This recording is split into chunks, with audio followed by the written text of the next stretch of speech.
All right, so we are now going to do some more area problems. So I've picked out some good varieties of area for polar curves so that you can see lots of different strategies and different ways to find the area.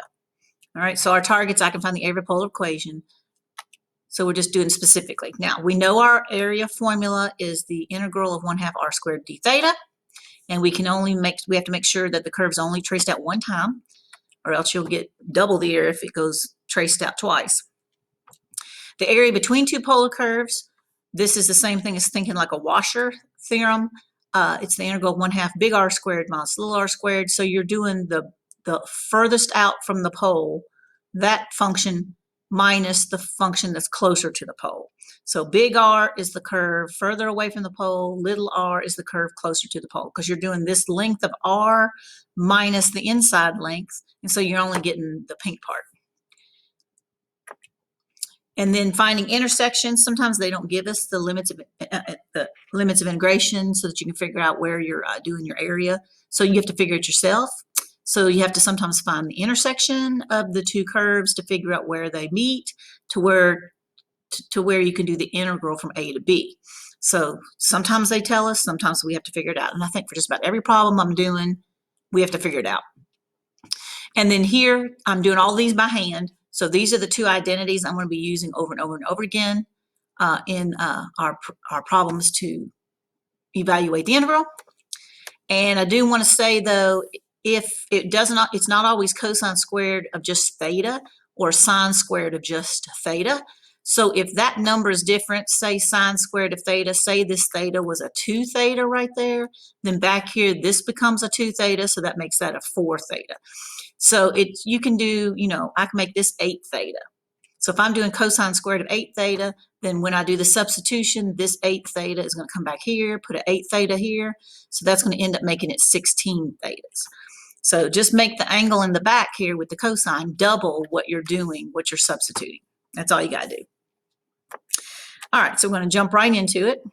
This first problem, we're finding the area enclosed inside this whole 8-leafed rose. Sometimes people, textbooks and teachers and stuff call it 8-petaled rose. It just kind of depends on the terminology they use. So this has 8 petals. So we need to figure out the area inside those 8 petals. And here's the function for this rose. All right, so now the strategy for doing this is to only find the area of one petal. So I'm going to do this first petal right here. I'm just going to find the area inside that one petal, and then I'll just multiply my answer by 8 because they're all the same size. All right, so I need to figure out what is my pole. So I've got my pole going like this. This is 0. Well, that's kind of hard to see. So I've got my pole going this way. So that's 0, and then I'm going to go around to here. So this is going to turn until we go to here. So I got to figure out what angle this is, what angle that axis is right there. So this starts out on this axis at 0, and it maps out this rose. And to get one petal, it's just gonna, let me do the yellow. I think we can see that. If I start here at 0, then this maps out around this petal like this, and then comes down here and maps on that one, and then comes up to the top in the second quadrant, then comes to the fourth quadrant, then goes to the third quadrant, then back to the first quadrant, then back to the fourth quadrant, then to the second quadrant, and then back to the beginning. So this goes around in a little spinning, okay? It doesn't just do each one individually left to right. That doesn't work, okay? It has to go in a circle. So starting here, it goes around this petal, and then it automatically shoots down here in the third quadrant. All right, so I really just want to do this one first petal because I don't want to go down here and do this petal, and we'll multiply it by 8. So we need to figure out what is the angle measure that it maps out to get this first petal mapped out. When you do this petal and come back up here, this is up to pi over 2. So I know to do these first 2 petals, it's 0 to pi over 2. So it makes sense that this first petal is to pi over 4. And the easy way to think of that is there are 8 petals here. So what is 2 pi all the way around divided into 8 petals? Well, that would be pi over 4. So each petal takes pi over 4 radians to be mapped out. All right, so this first one's going to start at 0 and go to pi over 4, and I'll get the first petal. And you can put that in your graphing calculator if you type this equation in, and then just do your counter for your theta just to go from 0 to pi over 4. You'll see you only get one little petal. That's all you get. All right, so we're going to calculate the area of that one little petal. So the area of one petal, so that's going to equal 1/2 my integral from 0 to pi over 4 r squared d theta. So my r is 2 sine 4 theta.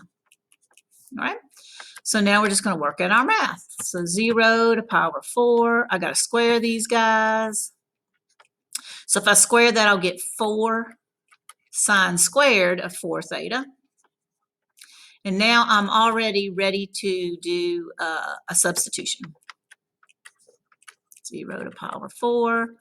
4 times, I'm going to put my substitution in here using that identity back here that we were talking about. So in this case, my angle is 4 theta that I'm doing. So it's going to end up being 8 theta back here. All right, and I'm doing sine. So it's going to be 1/2 minus, I always distribute, go ahead and distribute. So it's 1/2 minus 1/2. All right, this is what I'm going to have. So I'm going to replace this sine squared 4 theta with 1/2 minus 1/2 cosine of double this 8 theta. All right, so now we're going to distribute that out, and I go ahead and throw in my 1/2 as well. So 1/2 of 4 is going to be 2, and then 2 times both of these will be a 1 and a 1. So that's just going to be 1 minus the cosine of 8 theta d theta. And I'm going from 0 to pi over 4. So that's the expression that I have to do the antiderivative of. All right, so the antiderivative of 1 in terms of theta is going to be theta. And then minus, I need my antiderivative of cosine, which is sine of 8 theta. But when you do the derivative of this, you're going to end up multiplying by 8, and there's no 8 up here. So I have 1/8. I'm going to end up dividing by 8. So then this is 0 to pi over 4. So now we got to do the fundamental theorem of calculus. So now we're going to put a pi over 4 in here. So pi over 4 minus 1/8 sine of 8 times pi over 4 will be 2 pi. And then put a 0 in here. So that'd be 0 minus 1/8 sine of 0. So now I'm just doing my answers. So this will be pi over 4 minus 1/8. The sine of 2 pi is 0. Whoops, not a minus sign. Whoops.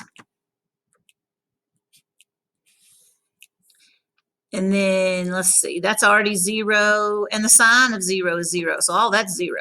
So that's going to be minus 0, and this is 0. So my answer is pi over 4.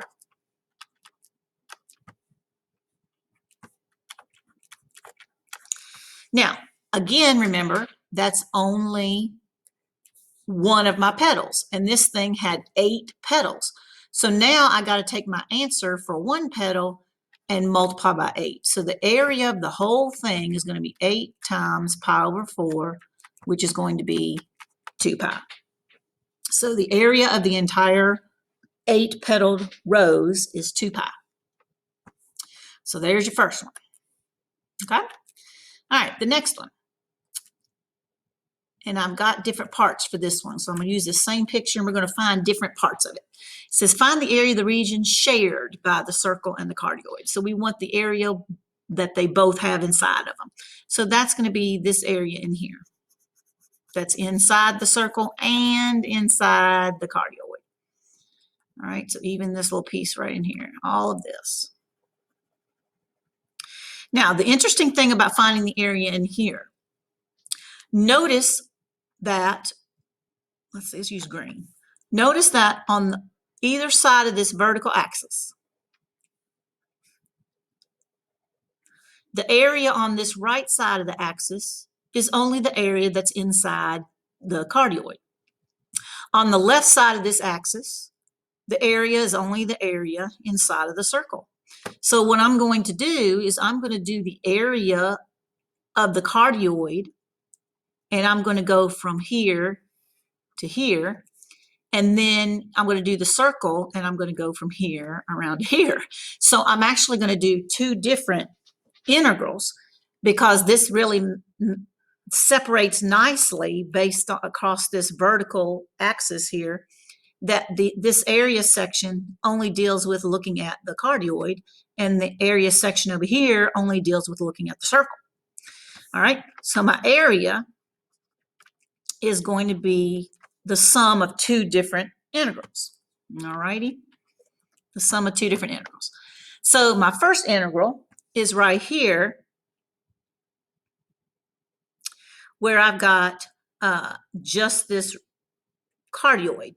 Now you can tell on here it is going from this point up to this point, which means we are on this 3 pi over 2 up to pi over 2. But I don't want to say it that way. I want to say that I'm going from negative pi over 2 around to pi over 2 to get this part of the cardioid. All right, so 0 to pi over 2 to pi, pi to 3 pi over 2, and then from 3 pi over 2 to 2 pi. But this also can go backwards, all right? I can also go from 0 to negative pi over 2, negative pi. So that's what I want to think about here. Then I'm going from negative pi over 2 to positive pi over 2, and I'm finding the area inside the cardioid. So I want to go from negative pi over 2 to positive pi over 2, and I'm doing the cardioid. So it's going to be 1/2 r squared, so that's going to be 2 minus 2 cosine theta squared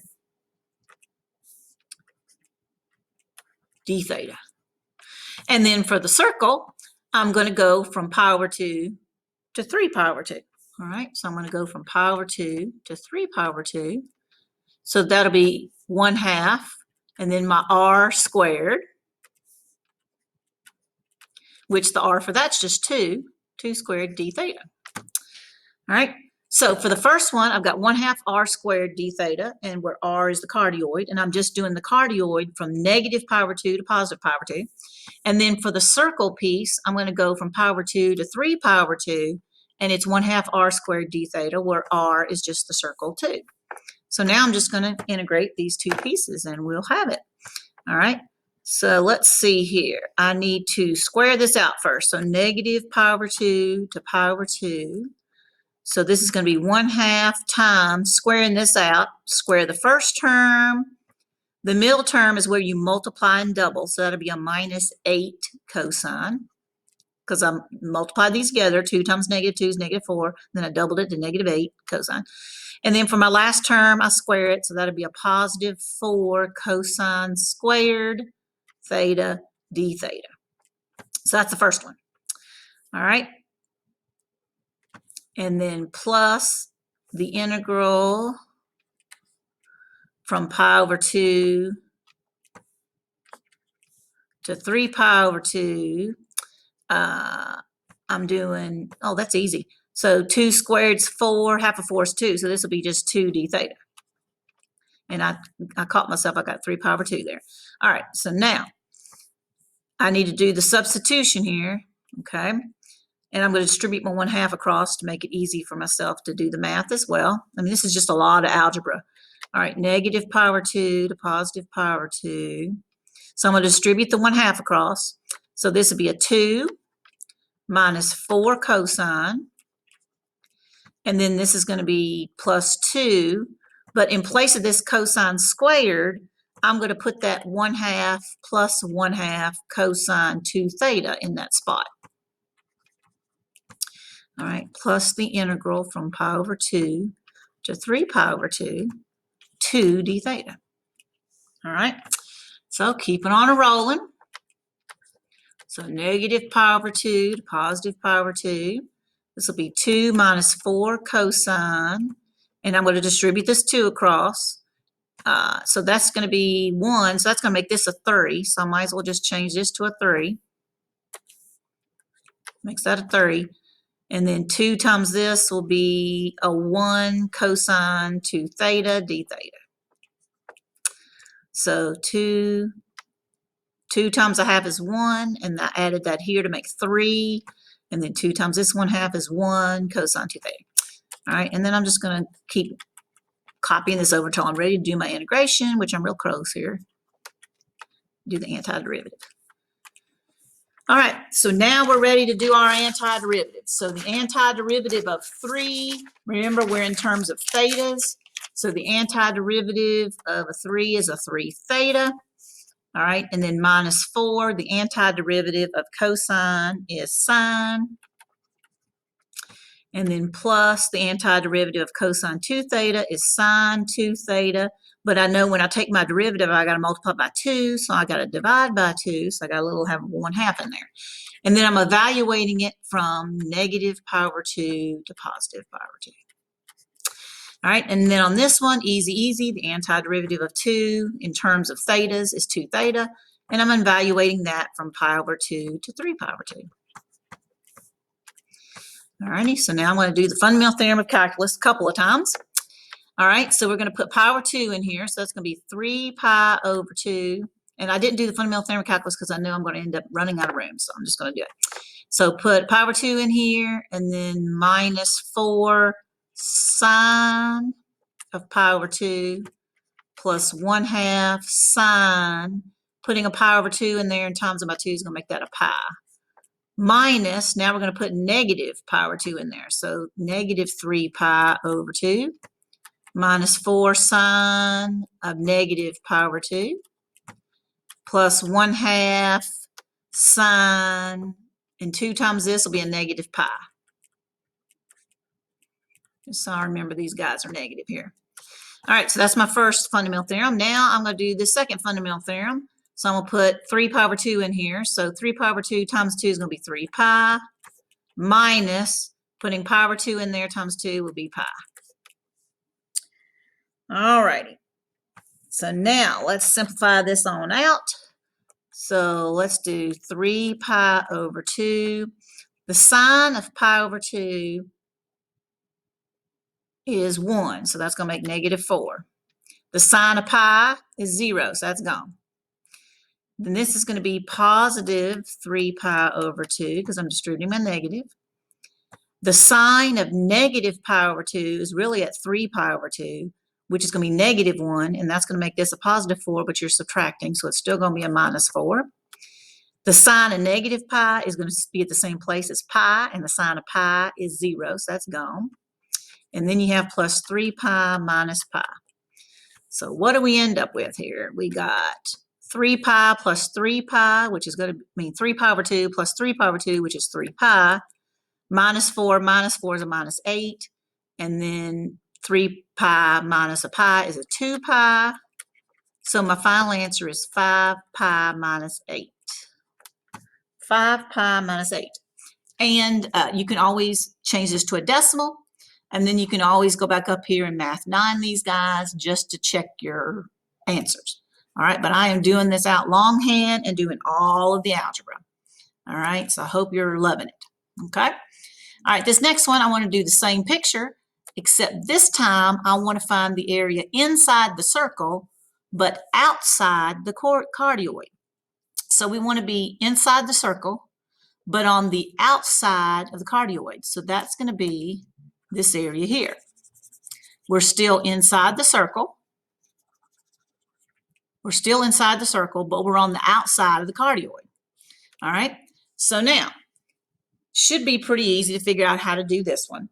I'm going to do similar to what we did earlier, but on with the previous one, I'm going to go from negative pi over 2 to positive pi over 2. So I'm going around this way because that's the intersection points here of these two. All right, and so this time, notice it's, if you look at thinking of this as a lighthouse, as the lighthouse shines its light out this way as it swings around from the pole, okay, you're going to have to do the big R minus the little r because this part in here inside the cardioid is not shaded in.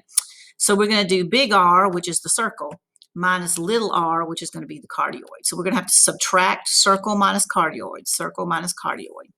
All right, so our area is going to equal 1/2 the integral from negative pi over 2 to positive pi over 2. All righty. Okay, make sure I didn't mess up on the last problem.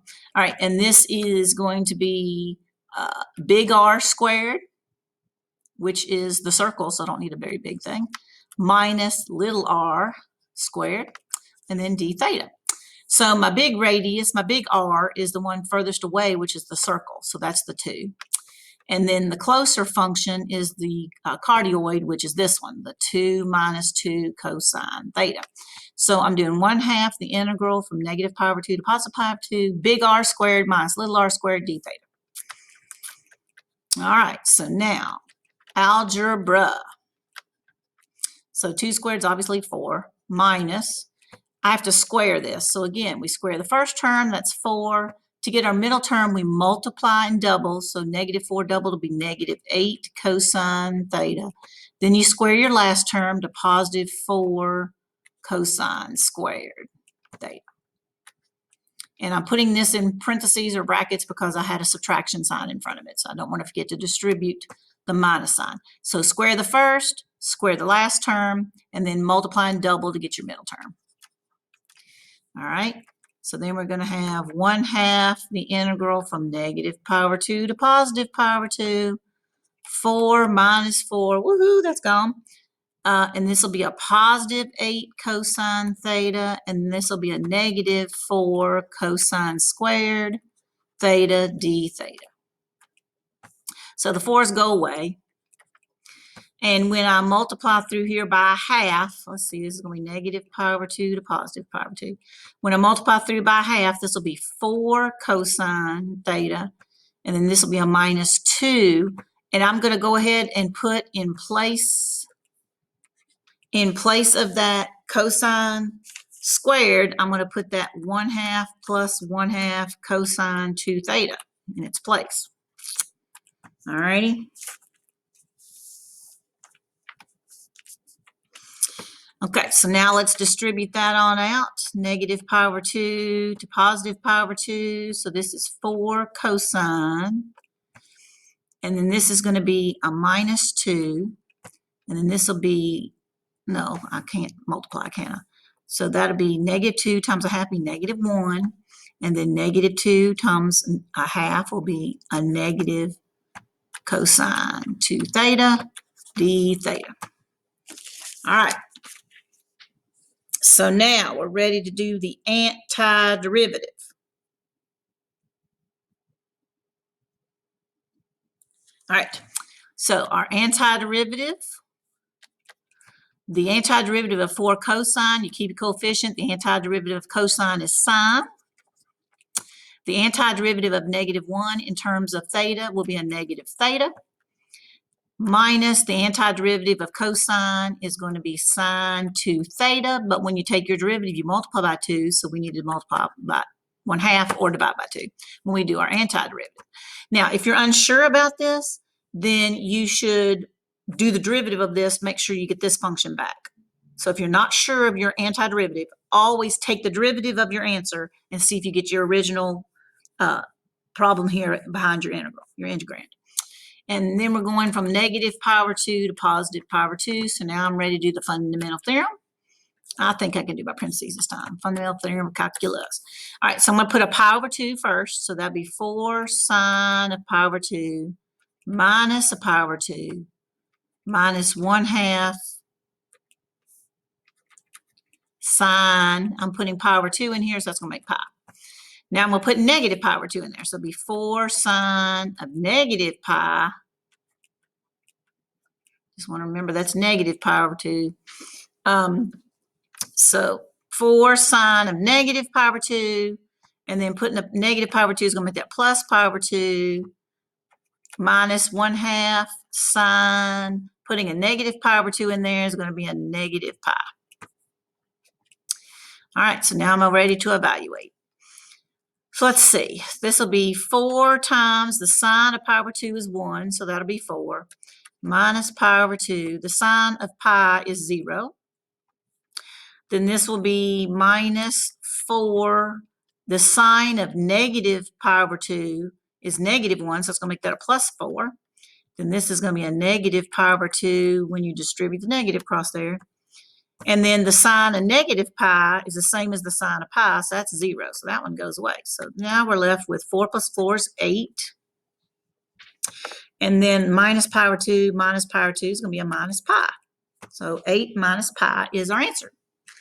And again, you can math 9 the original integral that we had, which even up here, you could math 9 this one here, and you would get 8 minus pi. Convert this to a decimal, you will see that that exactly is the exact same thing. Okay? All right, so now I'm up to number 3A. It says find the area of the region that lies inside the inner loop of the limacon, r equals 1 plus 2 sine. So I want the area of just the inner loop right here of that limacon. All righty, now the problem with this is, where does this start when this starts graphing?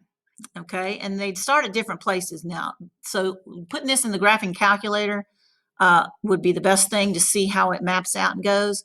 So it starts here and it goes around this way, and then it does its loop, and then it comes back here to the start. So it starts right here at 1, 0. Well, you can put a 0 in here and figure that out. If you put a 0 in here, the sine of 0 is 0. And then that means I'm going to have an answer 1. So I'm going to start right here at 1, 0. And it goes around that way. So the question is, how do I get just the area of the loop? Well, starting here and going around to here, that's going to give me the area of the whole thing up here, all of this. If I go from 0 to pi, that's going to give me all of that area. I don't want all that area. All right, I only want the loop. So when does it actually start making the loop? All right, it actually starts making the loop when this hits the pole. All right, now when it hits the pole, that's when your r is 0. All right, my r here is 1, and then here's my r length, my r length, my r length, r, because r is the distance you are from the pole.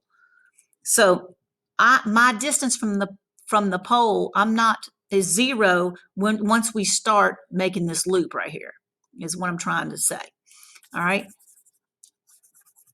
So in order to start making this loop, we start here. My distance from the pole is 0. I'm at the pole once we start making this loop. Okay. So the question is, when is my r distance? When is that 0? So the first thing we got to do is set this equal to 0. So r equals 1 plus 2 sine theta. When does that equal 0? So I'm sitting right here at the pole when that starts making that loop. So that means the sine is going to equal negative 1/2. So I'm thinking, where does the sine equal negative 1/2 on the unit circle? And that's at 7 pi over 6 and 11 pi over 6. All right, where the sine is negative 1/2. So sine is negative 1/2. All right, sine is negative 1/2 when you go over a lot and down, negative 1/2, over a lot and down, right? So we're talking this place and this place. And so this is 7 pi over 6, which is 210.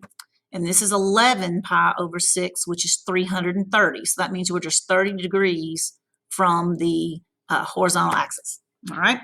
So that's my two values. So when your axis here is here, well, it's kind of more twisted than that, more slanted than that. It's slanted more like that when I actually hit the pole. And then when this goes around here till it comes to this one, that's when this maps out. That's when it maps out that part of the drawing. All right. So when you start at 0 to pi, it came around to here. And then it comes from pi until you get to 7 pi over 6. Then you hit the pole. Then you're on this axis here. So then as you're doing all of the gradients between 7 pi over 6 over to 11 pi over 6, it's mapping these dots up here. And then after 11 pi over 6, it comes and finishes our cardioid, our limacon, excuse me. I always name them backwards. The limacon, it finishes the limacon because it's got a loop to get back to right here to 0. Okay? So that means we need to do the area we need to do 1/2 the integral from 7 pi over 6 to 11 pi over 6. Ooh, that's going to be hard to read. All right, 11 pi over 6 and 7 pi over 6 is hard to read. So it's 1/2 r squared d theta. That's all it is when you do area. It's 1/2 r squared d theta. So our r is the 1 plus 2 sine. That's our r function, all right? We just had to figure out what the interval was that mapped out the little loop on the inside. All right, so I've got to square that first. So this is 7 pi over 6 to 11 pi over 6. Got to be careful writing that. All right, I got to square this. So square the first term, then I multiply these together and double it. So that's going to be 4 sine. And then I square my last term, which is 4 sine squared, d theta.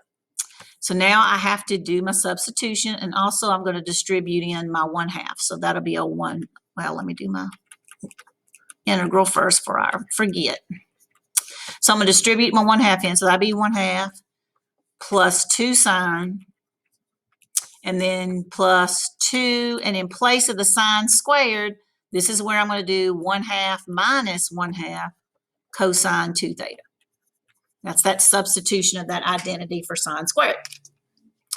All right, so now we're just plugging out this algebra is all we're doing. 7 pi over 6, 11 pi over 6. So this is going to be 2 times 1/2, so that's going to be 1. So I'm going to have 1 plus 1/2, that'll be 3/2, plus 2 sine.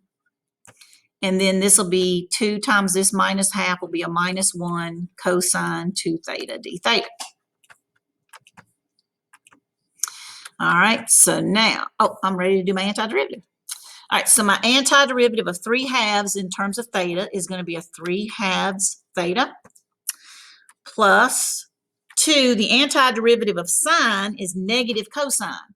So that's going to make my plus sign a minus. That's going to make this a minus. All right, and then minus the antiderivative of cosine is sine 2 theta, but when you do your derivative, you multiply by 2, so we're going to have to divide by 2, so that'll have a 1/2 on there. And then we're going from 7 pi over 6 to 11 pi over 6. All right, so there's our antiderivative. So now we're ready to do the fundamental theorem. So let's see, the fundamental theorem of calculus. You just got to make these parentheses big because these are so long with one another. All right, so the first thing I'm going to do is I'm going to substitute in 11 pi over 6. So 11 pi over 6 minus 2 cosine of 11 pi over 6 minus 1/2, 1/2 the sine, and we're going to double it, so that's going to be 11 pi over 3. And now we're going to put in 7 pi over 6, so this will be 3/2 times 7 pi, let's make it nice and neater than that, 7 pi over 6 minus 2 cosine of 7 pi over 6 minus 1/2 of sine, and we're going to double this, so that'll be 7 pi over 3. All right, so now let's crank this out. So this first one is going to be 33 over 12, which reduces by 3 to be 11 pi over 4. All right, and then it's minus 2. Now we got to think about what is the cosine of 11 pi over 6. Got to think about that. All right, so where are you if you're at 11 pi over 6 on the unit circle? Well, that's almost 12 pi over 6. That's almost 2 pi. So that means I'm pi over 6 shy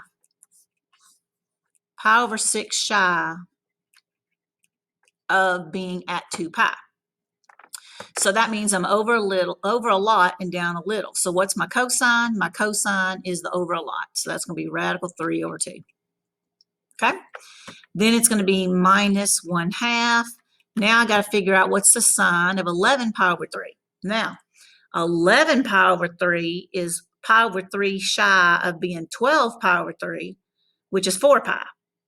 All right, so 4 pi is going around the circle twice. So 11 pi over 3 means I'm pi over 3 shy of being going around the circle twice. So that would be down here at pi over 3 being pi over 3 shy of going around the circle twice to be in that 4 pi, because 12 pi over 3 is 4 pi, which is going around your circle twice. So I am pi over 3 short of going around my circle 2 times. So that puts me here where I go over a little and down a lot.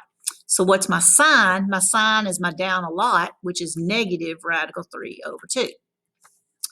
All right, then this is minus, let's see, this is going to give me 7 pi over 4. I'm going to distribute my minus at the same time. So this will be a plus 2. Now we got to figure out what's the cosine of 7 pi over 6. All right, 7 pi over 6 is, well, we know that one, that's 210. That's right here, because that's 30 times 7, that's 210. So I'm 30 pi over 6 past 180. So that's over a lot, down a little, and I want the cosine, so that's over a lot. So I'll be negative radical 3 over 2. And then I'm distributing my negative sign, so that'll be plus 1/2. And now I got to figure out what's the sign of 7 pi over 3. Well, 7 pi over 3, that's 6 pi over 3, that's 2 pi. So this means I'm pi over 3 past. So I'm pi over 3 past 2 pi, because this is 2 1/3. So I'm pi over 3 past 2 pi. So I'm up here at pi over 3. So that's where you're over a little, up a lot, and I want the sign, so I'm up a lot, so that'd be radical 3 over 2. So that's the hardest part of doing this, is figuring out all those unit circle stuff. So what's that give us here? So I've got 11 pi over 4 minus 7 pi over 4. So that's going to be 4 pi over 4, which is just pi. And then I've got this cancels, and this cancels. So I've got a negative radical 3, and this is also a negative radical 3. So I've got a negative 2 radical 3s. And then here I've got a positive, I'll just write it out so I don't make a math error. This will be positive radical 3 over 4. And this is going to be a positive radical 3 over 4. So my answer is pi minus 2 radical 3s, and then this is 1/4 and 1/4, which is 2/4, which is a half, so that is radical 3 over 2. But I'm subtracting 2 from that, all right? So I've got like 1/2 minus 2, so that's going to be a minus 3/2. So this is 1/2 minus 2. So that's minus 4/2. So 1/2 minus 4/2 is a negative 3/2. So there's my answer. Pi minus 3/2 radical 3. There's my answer. So again, if you wanted to math 9 it, you could math 9 the original problem, and you would see we would get the decimal equivalent of this answer here. All right, so that was finding just the little loop, just this area of this little teeny loop right here. Okay, now the next question, the next problem I want us to do is the same picture.